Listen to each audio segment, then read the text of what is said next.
TikTok star Arman Salan, humataw sa aktingan kasama sina Romnick Sarmenta, Barbie Forteza. Alamin ang kwento ng TikTok sensation na si Arman Salan at ang pangmalakasan niyang aktingan kasama ang mga iniidolong sina Romnick Sarmenta at Barbie Forteza dito. Isang pangmalakasang aktingan ang ipinamalas ng rising social media star na si Arman Salan nang makaeksena ang iniidolong mga artista na sina maka-actor Romnick Sarmenta at pulang araw actress Barbie Forteza. Tampok sa Kapuso Mo, Jessica Soho noong Linggo, November 17, ang kwento ng buhay ng kinagigiliwan ngayong content creator at parluristang si Arman Salan. Nakilala si Arman sa social media dahil sa kanyang nakaaaliw na mga content kung saan makikita ang ilan sa mga pang-heavy drama, thriller, at horror niyang impromptu acting skit. Bata pa lamang ay pangarap na ni Arman na makapasok sa showbiz at mag-artista. Pero naging mailap ang oportunidad na ito para sa kanya.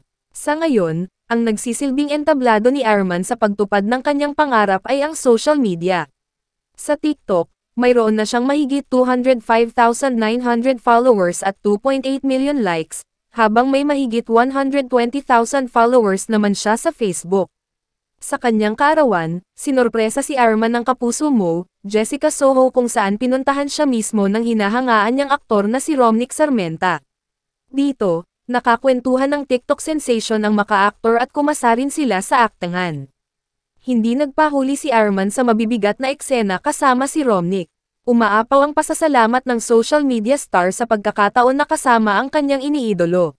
Bukod dito, isa pa sa nagbigay ng sorpresa kay Arman ay ang hinahangaan niyang aktres na si Barbie Forteza, kung saan nakaagaw eksena niya ito sa kunwa-kunwari ang audition sa GMA. Humanga at aliw na aliw si Barbie sa husay ni Arman sa aktingan. Ang saya-saya mo kay Xena, very intense ka umarte. Actually, na-appreciate ko sa'yo na hindi ka talaga nagbi-break ng character kasi malaking bagay yan. Kasi sa set, kunwari umaarte ka, maraming distractions. At saka ang pinaka-importante ay puso, ani Barbie.